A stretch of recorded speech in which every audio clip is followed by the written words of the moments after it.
On a une image un peu idyllique du XVIIIe siècle.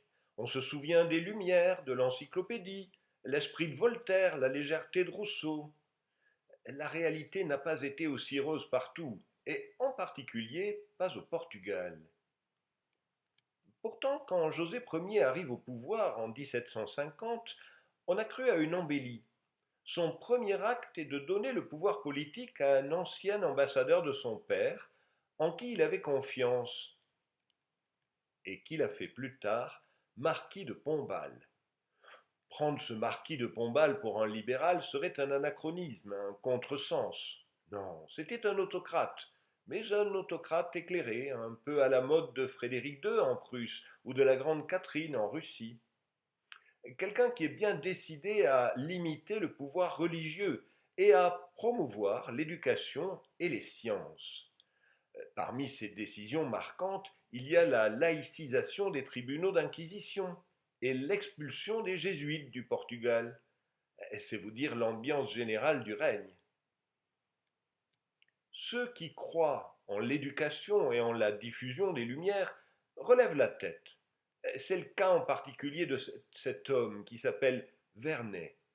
Il avait publié un programme éducatif pour les écoles de son pays, mais il n'avait osé le faire que sous un faux nom, pour ne pas trop exciter la censure et se mettre à dos les jésuites, dont le système éducatif était tout-puissant. Toujours sous un faux nom, il écrit en 1752 au Journal des savants en France, pour promouvoir son programme.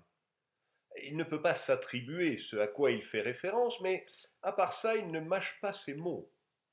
En parlant de lui-même, il dit: il craint avec raison les obstacles qu'une ignorance invétérée et un pédantisme immémorial ne manquent jamais d'opposer aux premiers efforts du goût et de la vérité.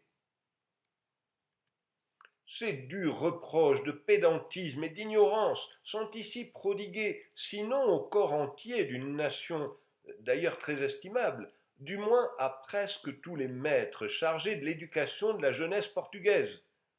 On assure et on prouve que leur méthode d'enseigner n'est propre qu'à éteindre le flambeau de la raison et du génie, qu'à immortaliser le règne du mauvais goût, des préjugés, de la superstition. Ils représentent les écoles portugaises comme le domaine du mauvais goût et de la barbarie, et comme l'asile infortuné des erreurs que Descartes et Newton ont proscrites du reste de l'Europe. Là, les universaux, les antithèses, les abstractions, les qualités occultes usurpent insolemment le nom de philosophie et consument un temps précieux que la vérité seule a droit d'occuper. Mais cette vérité est une inconnue et une étrangère bannie à jamais de ces lieux. Sa faible lumière ne peut percer les profondes ténèbres que le préjugé lui oppose.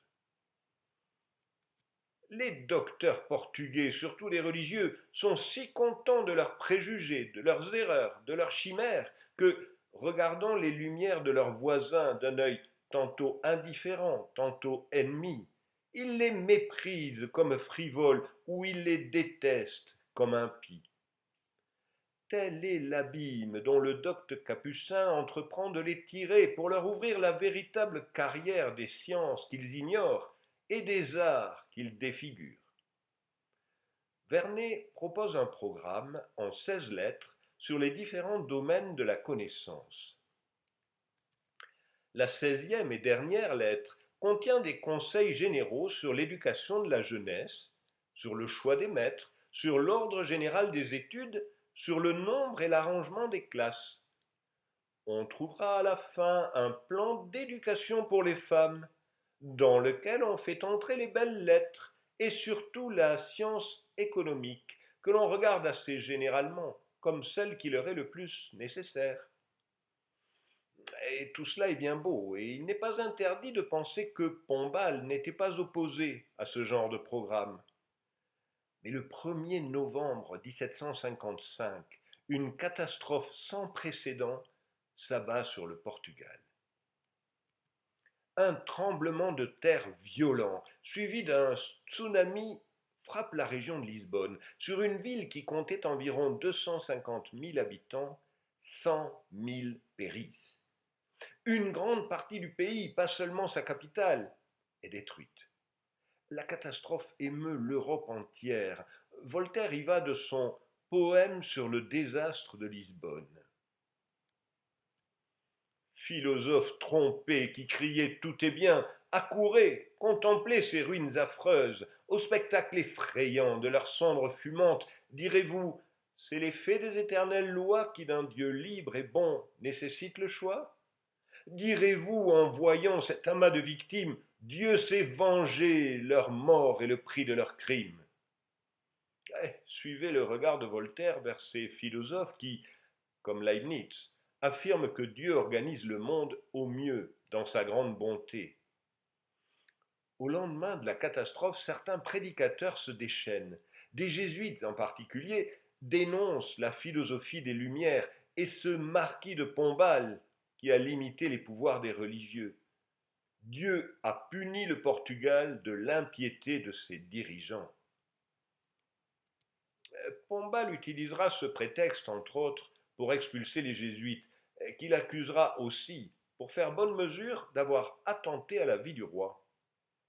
En attendant, il n'est plus temps de philosopher, il faut se mettre au travail.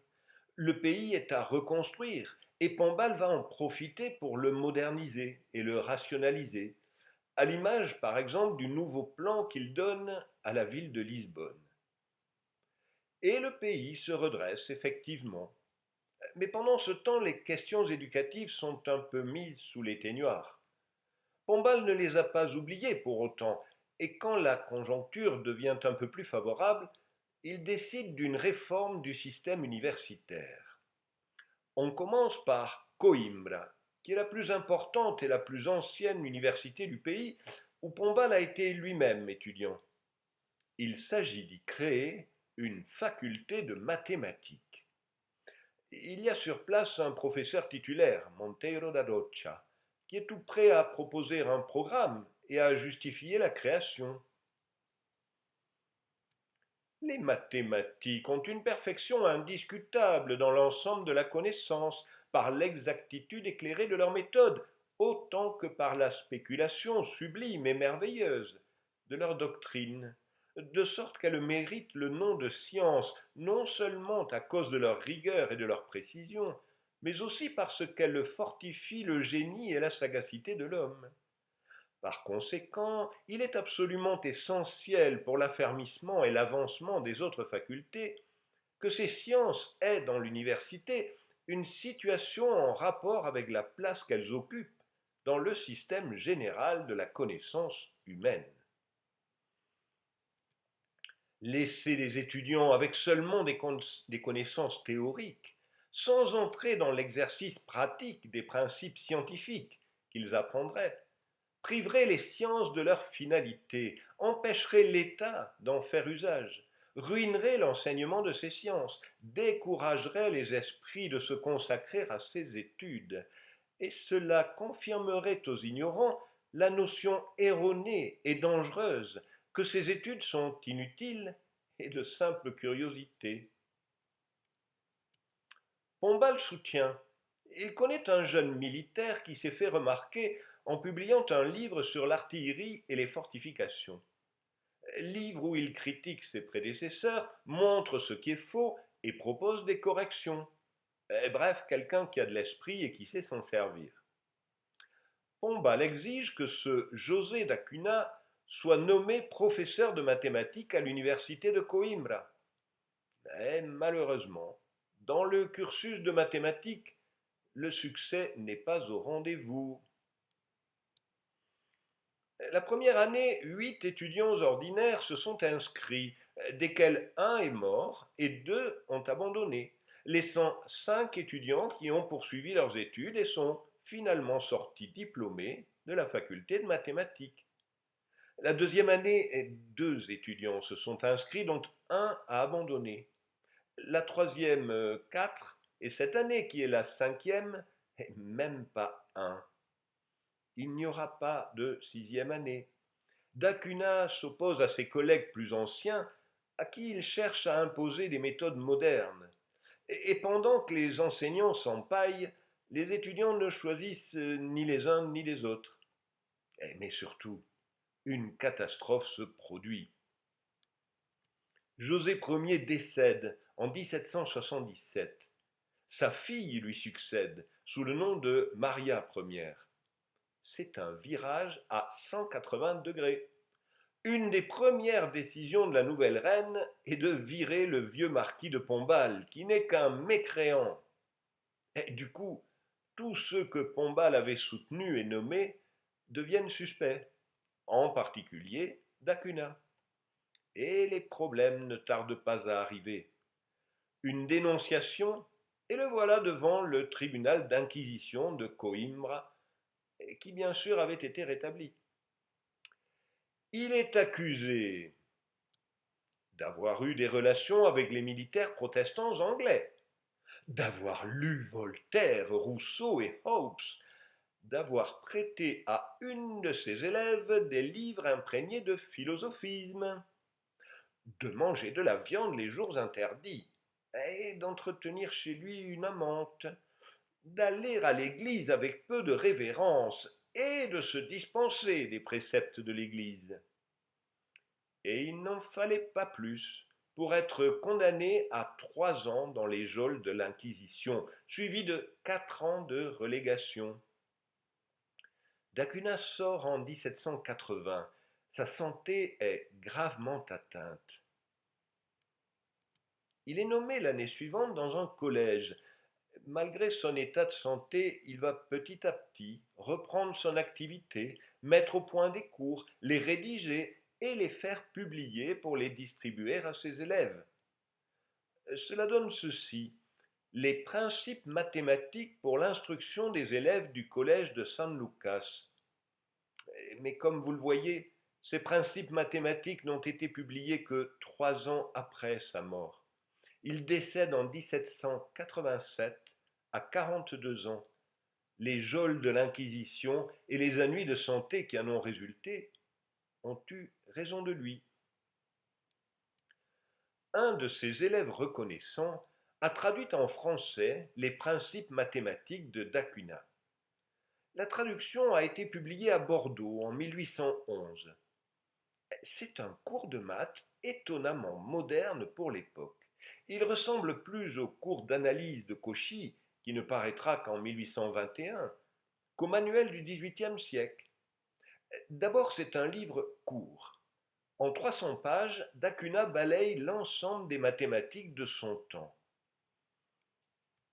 Il montre un souci d'efficacité pédagogique assez bluffant. Par exemple, après avoir expliqué sa méthode pour multiplier 2 polynômes, ordonnés selon l'une ou l'autre variable, il pose ce magnifique axiome. On sait par expérience que ces pratiques sont aussi sûres que les principes dont elles dérivent. Ah bon? On ne baratine plus, on calcule, avec malgré tout un souci constant de rigueur. Toute série s'appelle série convergente pourvu qu'en se bornant à un nombre donné de premiers termes, on puisse négliger les autres sans erreur considérable. Oh, bien sûr, on est encore loin des epsilon et des états qui ne seront généralisés qu'à la fin du XIXe siècle, mais au moins on donne une définition. Celle de Cauchy, 10 ans plus tard, donc 30 ans après que d'Acuna ait écrit la sienne, ne sera pas beaucoup plus rigoureuse. En tout cas, la définition est suffisante pour permettre les calculs sur les séries et la définition de l'exponentielle et du logarithme à base de séries. Sur le même modèle pragmatique, d'Acuna donne les rudiments du calcul différentiel. Il n'y a pas encore beaucoup de manuels à l'époque qui traitent le calcul différentiel à niveau élémentaire. Remarquez que d'Acuna ne s'embarrasse pas de chapelle. Le vocabulaire fluente-fluxion est celui de Newton et les notations en dx sont celles de Leibniz. Il y a beaucoup d'exercices, des exemples détaillés. Ah oui, quelqu'un qui lirait ce livre-là en suivant tous les calculs apprendrait vraiment des mathématiques. Voyez ces calculs de primitive avec l'arc sinus en bleu? Bah, il pourrait tout à fait être posé un exercice de nos jours. Alors non, il n'y a pas de théorème de D'Acunha. Il n'a pas laissé de traces dans l'histoire des mathématiques. Mais voilà, je le trouve sympa. J'ai bien le droit de choisir de qui je vous parle, non?